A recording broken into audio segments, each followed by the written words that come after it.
Welcome to an overview of co-regulation. This video can be viewed as a standalone topic, but is also complemented by two other videos in this series on behavior supports, including the hand model of the brain and self-awareness and regulation practices. In this video, you will explore what co-regulation is and how it supports young people in building their own regulation practices. When we talk about regulation, we're talking about a person's ability to understand, manage, and respond to their emotional experiences in healthy ways. Emotions can come in many forms. Sometimes they're positive and exciting, like the ecstatic joy that feels almost too big to contain. And other times they're more difficult or uncomfortable, like frustration, fear, embarrassment, or anger. All of these feelings are valid. Regulation doesn't mean ignoring or shutting them down, it means noticing what we feel, making sense of it, and responding in ways that support both our needs and the needs of the situation. There are three main ways a person might experience regulation. First, external regulation. This is when someone else helps meet a person's needs. It often happens when someone is fully dependent on another. For example, babies or small children rely on caregivers for comfort, safety, and survival. If a young child cries, a caregiver responds by feeding them, changing their diaper, rocking them to sleep. And when a little one is hurt or scared, a caregiver might soothe them through hugs, gentle touch, singing, or humming. Caregivers also make sure that babies are dressed appropriately for the weather and that their physical needs are met. In this stage, regulation comes from outside support, with caregivers providing the comfort, safety, and responses that a little one cannot yet provide for themselves. Over time, with practice and support, we develop the ability to manage our own emotions. This is self regulation. A child might take a break when they notice they're getting too frustrated. Or as a teen, they might listen to music, journaling, or physical activity to work through strong emotions. Or an adult might pause to breathe before responding in a heated conversation.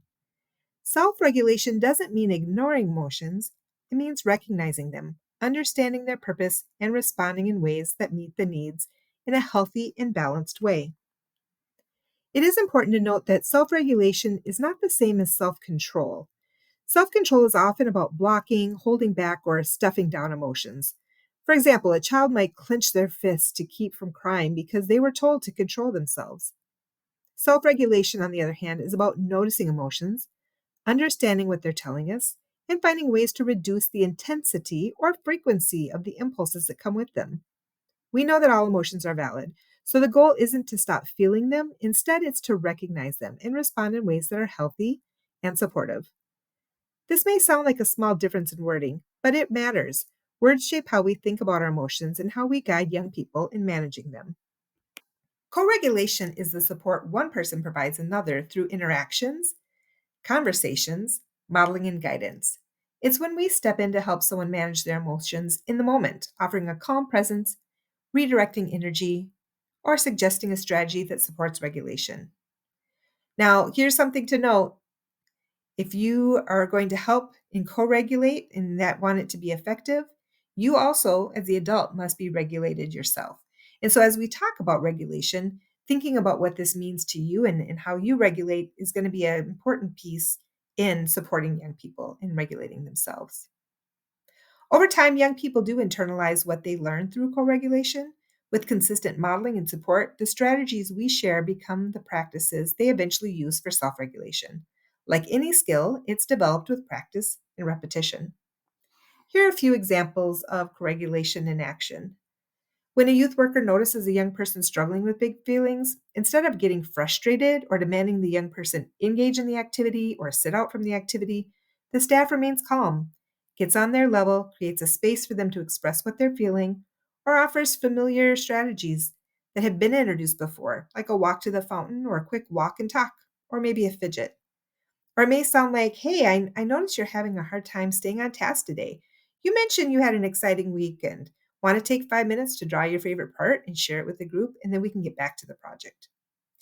These moments of co regulation are more than quick fixes, they're opportunities for teaching and modeling. So here's the key question for us as staff.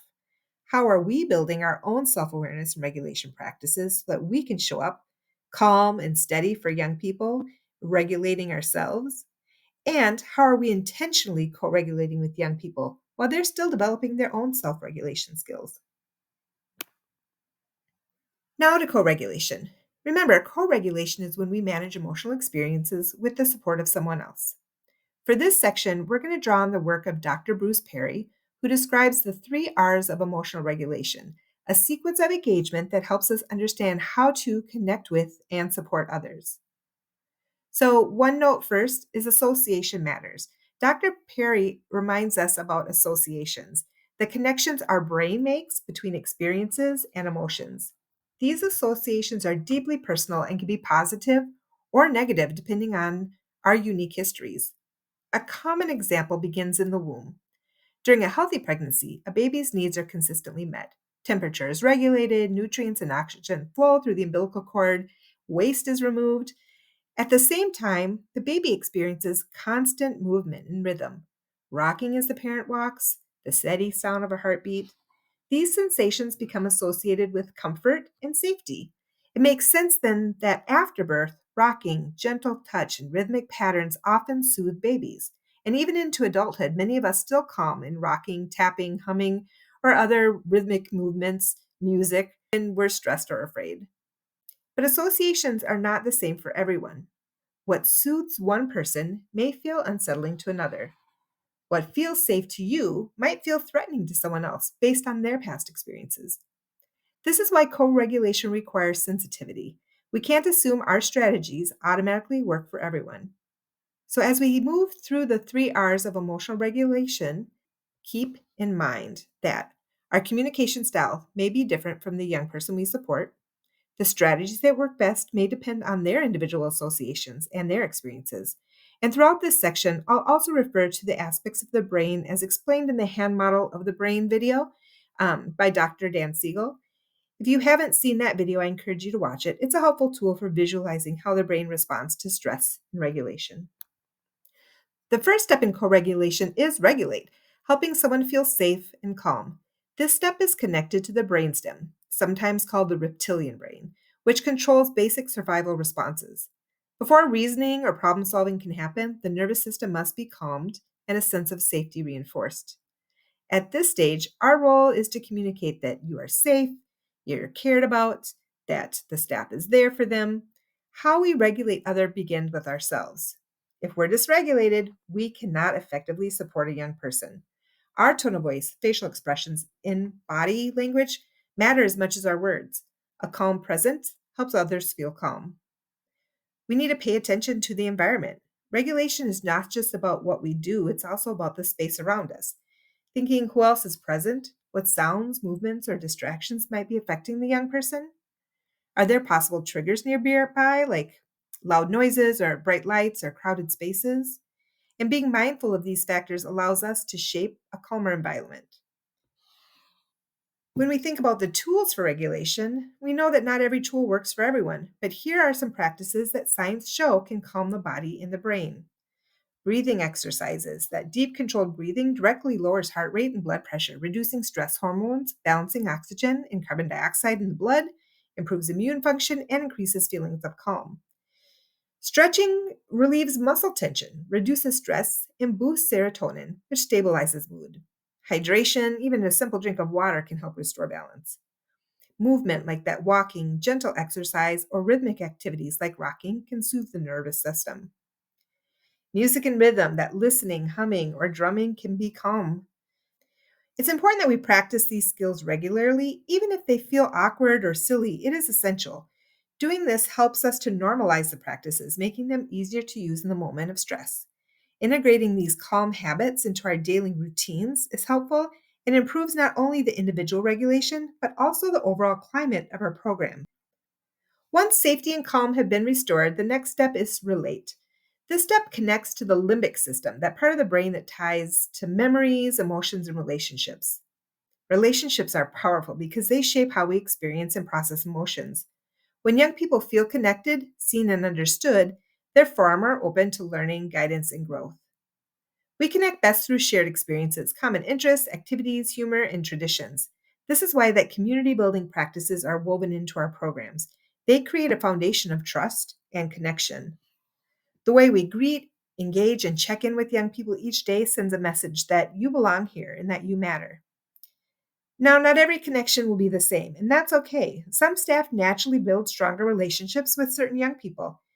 If you are dysregulated yourself, or if another staff member has a stronger connection in the moment, it's okay to tag out and let that person step in.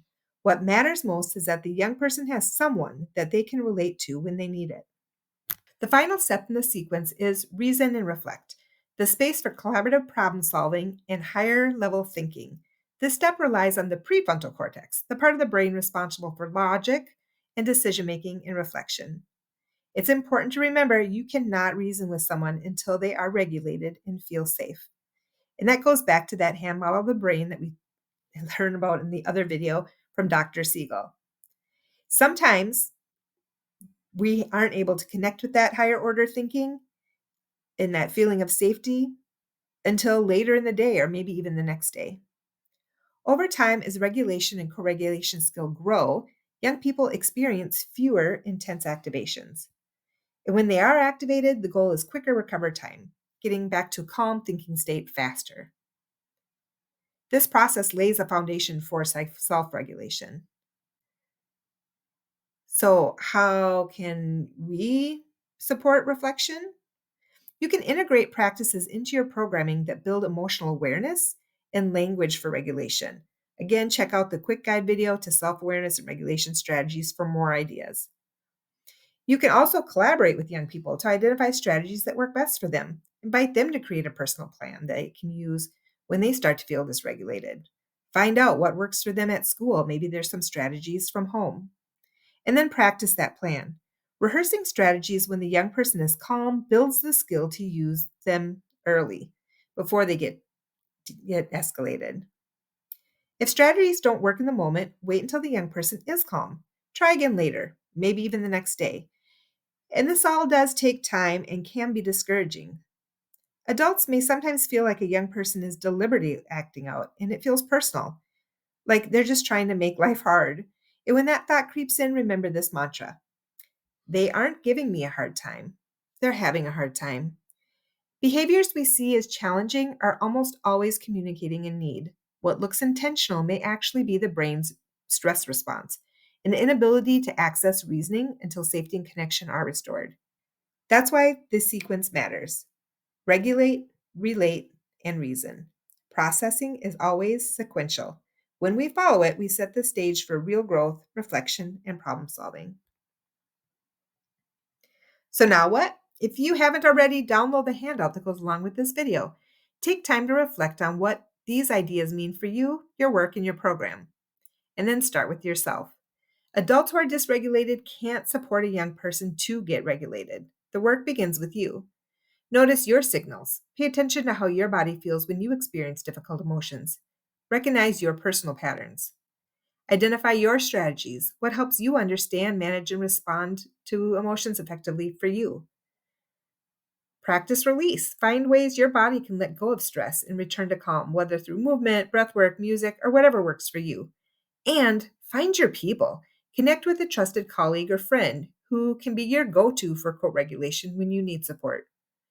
The more you practice regulating yourself, the better you are able to model and support regulation in others.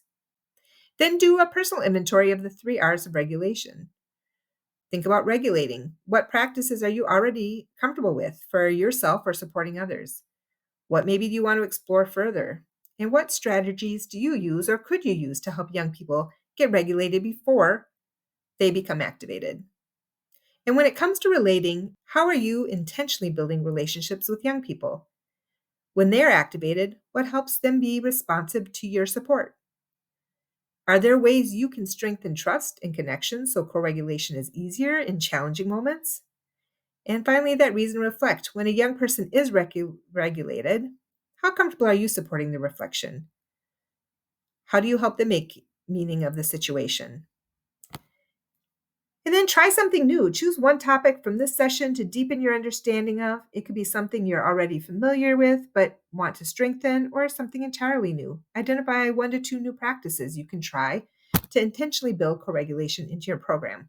Examples could be incorporating breathing exercises when transitioning from high energy activities to a low energy one, but be explicit while you're doing it. So, for example, You may say, "We've been really energized after playing ships across the ocean in the gym. To get ready for our next activities, let's calm our bodies with a breathing exercise." And then, "How are you feeling now? Are your bodies and minds ready? If you need a few extra breaths, take them while you're getting materials out," or whatever the strategies you build into your program are. This not only guides young people through regulation, it also teaches them the language and practice of self awareness. And finally, keep exploring. If you haven't yet, check out the other videos in the series: The Hand Model of the Brain and Behavior Management, Self Awareness and Regulation. And here's one final thought to wrap it up. The best way to help young people build self awareness and the ability to regulate their emotions is to create a safe, supportive environment where they can practice these skills with the guidance of others.